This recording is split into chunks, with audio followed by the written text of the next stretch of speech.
샬롬. 오늘 하나님 말씀은 여호수아서 3장 1절로 6절까지 말씀입니다. 말씀 제목은 하나님을 섬기는 마음입니다.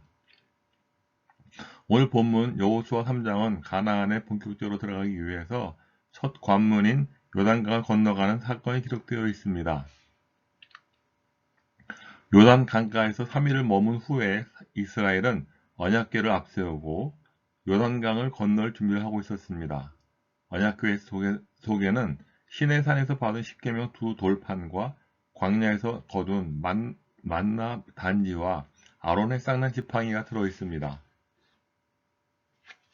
이 언약궤는 성삼위 하나님을 상징한 것으로서 십계명판은 성부 하나님을, 만나 단지는 성자 하나님을, 쌍난 지팡이는 성령 하나님을 뜻하는 것이며 이 세 물건이 하나의 궤 속에 들어있음은 삼위일체 하나님을 보여주는 것입니다. 이스라엘 공동체는 먼저 자신을 하나님 앞에서 성결하게 했으며 그 후에 여호와의 명령하심을 따라 언약궤를 맨 제사장들의 뒤를 따랐습니다.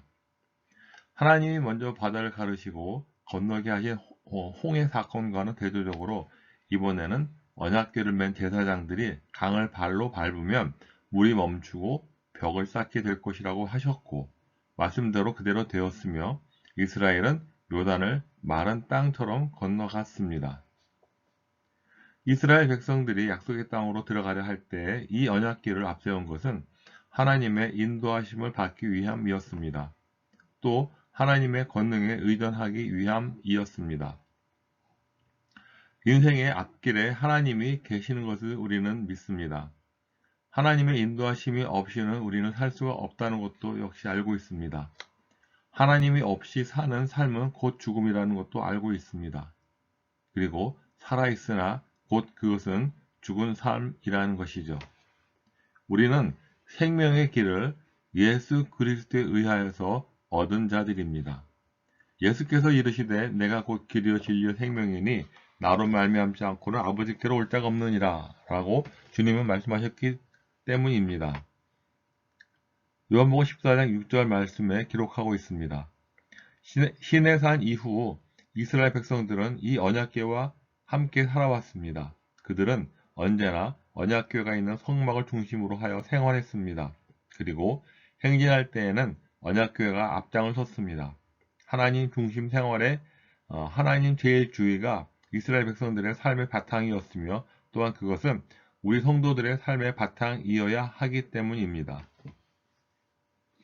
오늘 말씀은 5절에 자신을 성결하게 하라 입니다. 이 말씀을 통해서 우리가 꼭 기억해야 할 것이 있습니다. 먼저 기억해야 할 단어는 기대감입니다. 여호와께서 내일 너희 가운데에 기이한 일들을 행하시리라고 말씀하셨습니다. 비록 지금 눈으로 보기에는 요단강이라는 장애물이 가로막혀 있는 상황입니다. 아니, 가로막혀 있는 정도가 아니라 성경에 보면 그 시기적으로 물이 점점 범람하고 있다는 상황을 말씀하고 있습니다. 그리고 비록 요단강을 건넜다가 해도 한 번도 가보지 못한 그 가나안 땅에서 어떻게 자기들이 적응할지 두려움이 많고 염려가 많다는 것입니다. 그렇다고 할지라도 그런 상황에서 가져야 되는 게 무엇일까 생각을 우리는 해볼 수가 있습니다. 하나님 일하심에 대한 기대감을 가지라는 것입니다. 어떤 기대감을 말하는 건가요? 여호와께서 내일 너희 가운데 기이한 일을 행하시리라. 즉 여호와께서 내일 놀라운 일을 행하시리라 라고 말씀하시는 것입니다. 인생에는 두 부류가 있습니다. 한 부류는 매일같이 눈앞에 그 범람하는 강물만을 보고 두려워 떠는 사람, 즉 매일 눈앞에 있는 그 요단강만 보고 두려워 떠는 그런 부류의 사람이 있는가 하면 또 한 부류의 사람은 비록 눈으로는 자기 앞을 가로막는 장애물이 많지만 그 장애물 너머에 기이한 일을 행하시는 하나님을 보는 사람, 인생은 이 두 부류의 사람들이 있음을 우리는 알 수가 있습니다. 그래서 먼저 다윗을 보겠습니다. 그 수많은 이스라엘 병사들이 괴물처럼 키가 장대한 골리앗만을 보고 부들부들 떨고 있을 때 다윗은 그 골리앗 너머에서 자기를 향하여 기이한 일을 행하실 여호와 하나님을 보는 눈이 있었기 때문에 너는 활과 창과 단창으로 나오지만 나는 만군의 여호와의 이름으로 나아간다. 여기서 다윗이 말하는 만군의 여호와의 이름이 무엇을 의미하고 있습니까? 오늘 내 삶에 기이한 일을 행하신 하나님께서 우리 가운데 이 하나님이 계십니까? 여러분에게 이 하나님이 있느냐고 묻습니다. 또한 저의 삶에 대해서도 마찬가지로 묻는 것입니다. 오늘도 이렇게 약점이 많고 실수가 많지만 이런 나를 탓하지 아니하시고 이만큼 인도해 주신 기이한 일을 하신 하나님 여호와 그 하나님을 바라보시면서 여러분 생각해 보십시오. 당시 골리앗한테 밟혔으면 그 골리앗은 다윗을 죽인 괴물이 들지만 다윗이 그 장애물인 골리앗을 이기니까 골리앗은 그 시골뜨기이며 목동인 다윗을 위대한 왕으로 만드는 도구가 되는 거 아니겠습니까? 오늘 여러분 앞에 문제가 크고 장애물이 많으면 많을수록 하나님의 놀라운 일, 하나님의 놀라운 그 일, 기이한 일, 이런 것들을 볼 수가 있는 것입니다. 그래서 여러분, 기이한 일을 행하시는 하나님에 대해 기대감을 갖는 것입니다. 그런가 하면 두 번째로 기억해야 할 단어는 성결이라는 단어입니다. 성결, 우리가 기억해야 하는 이 단어, 성결, 이것이 얼마나 중요한가 하면 여호수아서 3장 5절 다시 보겠습니다. 3장 5절 말씀입니다. 여호수아가 또 백성에게 이르되 너희는 자신을 성결하게 하라. 여호와께서 내일 너희 가운데 기이한 일들 행하시리라. 아멘. 이 말씀을 보니까 지금 하나님이 하나님이라서 하셔야 하는 일이 있고요. 우리는 하나님의 자녀라서 우리가 해야 하는 일이 있습니다. 이 두 가지가 좀 구분이 되어 있습니다. 하나님이 하셔야 하는 일이 무엇일까요? 내일 놀라운 일을 행하시는 것입니다. 내일 기이한 일을 행하시는 것입니다. 이것이 하나님의 행하시는 일입니다. 우리가 할 일은 무엇일까요? 거기에 힘을 보태드리는 것이 아닙니다. 우리가 하는 일은 성결하게 하는 것입니다.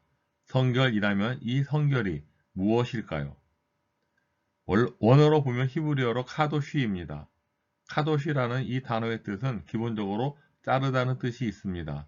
또 영어로는 cut입니다. 그러니까 우리말로 하면은 베다, 자르다 이런 뜻을 가진 단어가 성결입니다. 그러면 이것이 무엇을 의미하고 있습니까? 이 성결이라는 단어의 성경적인 의미는 컷인데요. 즉 불결한 것을 잘라내다라는 것으로서 이것이 성결을 의미하고 있습니다. 그래서 여러분이 해야 할 일이 무엇이라고 생각하시는가요? 바로 성결인 것입니다. 레위기 11장 45절을 보면 나는 너희의 하나님이 되려고 너희를 애굽 땅에서 인도하여 낸 여호와라라. 내가 거룩하니 너희도 거룩할지어다. 아멘. 예수 믿는 사람은 거룩을 추구하는 인생입니다. 성결한 삶을 말합니다.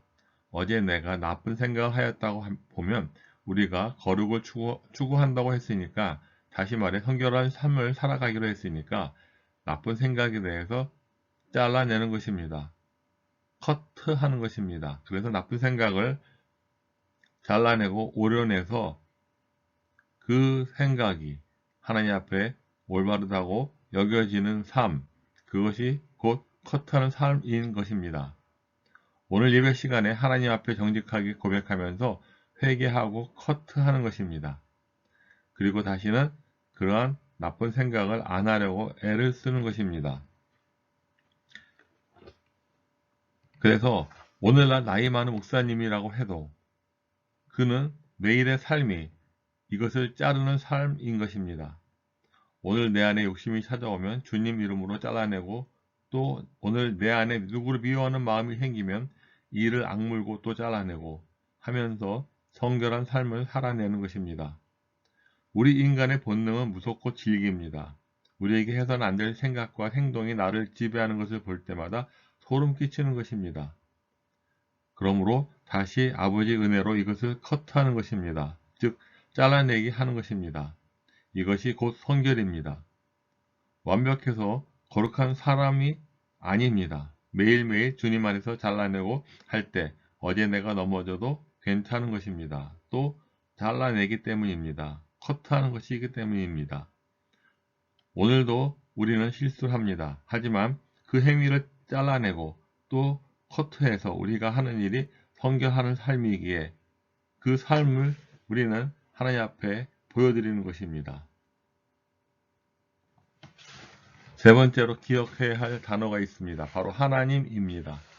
이 관점으로 5절을 다시 한번 읽어보겠습니다. 3장 5절입니다.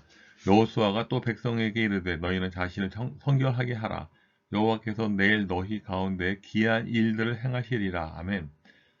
믿음이 없을 때는 하나님의 행하시는 기이한 일들이 초점이 됩니다. 그러나 믿음이 자라면 기이한 일이 초점이 아니라 기이한 일을 행하시는 하나님이 주인공이 된다는 것을 우리는 알게 됩니다. 우리는 십자가의 은혜를 믿고 결론은 저는 이렇게 맺기를 원합니다.